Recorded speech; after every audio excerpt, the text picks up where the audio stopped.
In the fall of 2009, a tragic mystery would unfold on one of the most prestigious university campuses in the world. This is the story of Annie Lee, a brilliant young woman with a bright future, who vanished just days before her wedding, leaving behind a trail of fear, suspicion, and unanswered questions.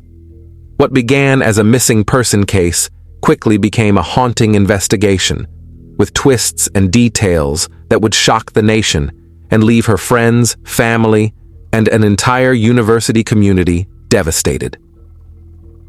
Annie Lee was a 24-year-old graduate student at Yale University, a young woman who had worked hard to achieve her dreams.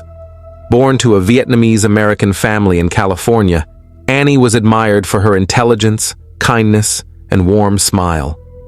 She had a natural curiosity for science, and her studies were focused on pharmacology, with aspirations to make a difference in medical research. On campus, she was well-liked, known for her dedication and the late nights she often spent in her laboratory.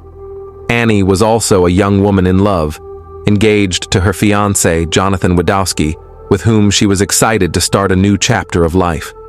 Their wedding was only days away. September 8, 2009, started like any other day for Annie. She arrived at the Sterling Hall of Medicine, a building on Yale's campus that required special access for entry. Swiping her key card, she entered the facility, where she was continuing research on proteins and genetics, work she was deeply passionate about. It was a typical day, but for Annie's friends and family, it was the last time anyone would see her alive. When Annie missed a scheduled meeting that afternoon, her absence immediately raised concern among her colleagues. Annie was known for her punctuality and dedication. She rarely missed appointments, and the upcoming wedding made her more vigilant than ever about her commitments. Colleagues began calling her phone, leaving messages, and checking various areas of the lab, but there was no response. Hours later, their concern escalated, and they contacted the authorities. When campus police arrived, they quickly reviewed the building's surveillance footage and electronic access logs. The records showed Annie had entered the building around 10 a.m., but strangely, there was no indication that she had ever left. The fact that the building was secure, with access limited to faculty, staff, and select students, only deepened the mystery. If she hadn't left, then where could she be?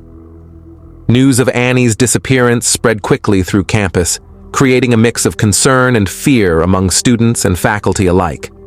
Flyers with her face appeared across Yale University and surrounding areas, and students shared social media posts in hopes of finding someone who might have seen her. As hours turned to days, the campus atmosphere grew tense, with every hallway and corner seeming to hold a trace of Annie's presence. Rumors swirled. Was she kidnapped? Had she left voluntarily? Every possibility seemed implausible but somehow possible. The search for Annie intensified, and law enforcement took a closer look at Sterling Hall.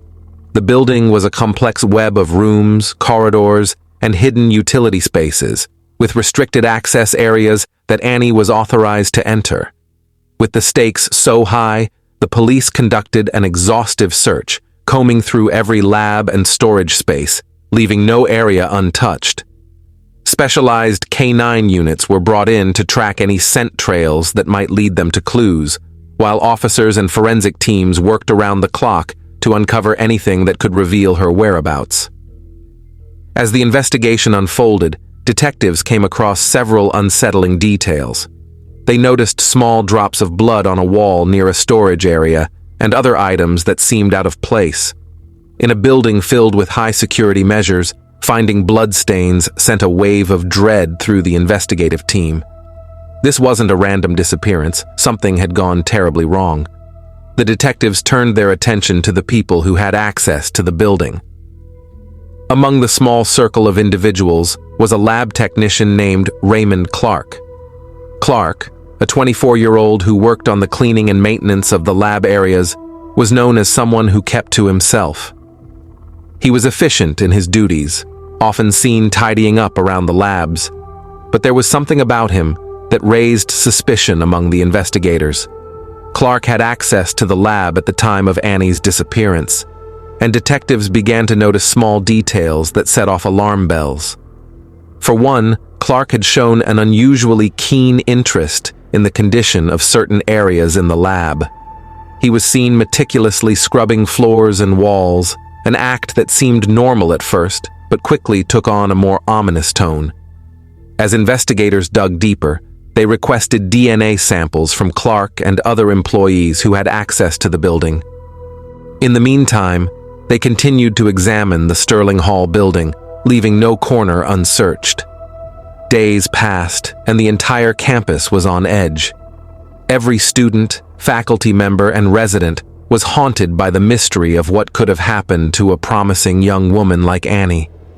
On September 13th, 5 days after Annie's disappearance, the truth was finally revealed.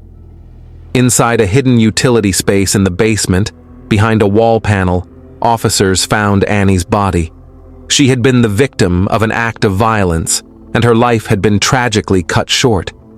The scene was carefully examined, and forensic experts worked meticulously to collect every piece of evidence, determined to find the person responsible for this heinous crime. The evidence pointed squarely at Raymond Clark. DNA samples taken from the crime scene matched his profile, linking him directly to Annie's last moments. Detectives pieced together a haunting timeline. On the day of her disappearance, Annie had gone to the lab as usual, unaware that danger was lurking close by. Clark's access to the building, his obsessive cleaning, and the forensic evidence all painted a disturbing picture. In a facility designed to secure the most sensitive scientific work, Annie's life had been taken in a secluded, hidden corner of the building.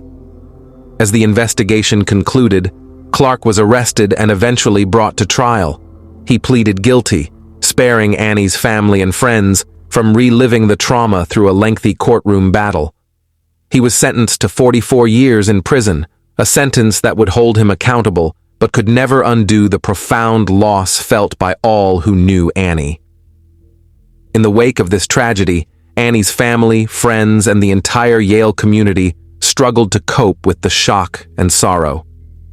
The pain of her loss was made even greater by the suddenness and senselessness of the act.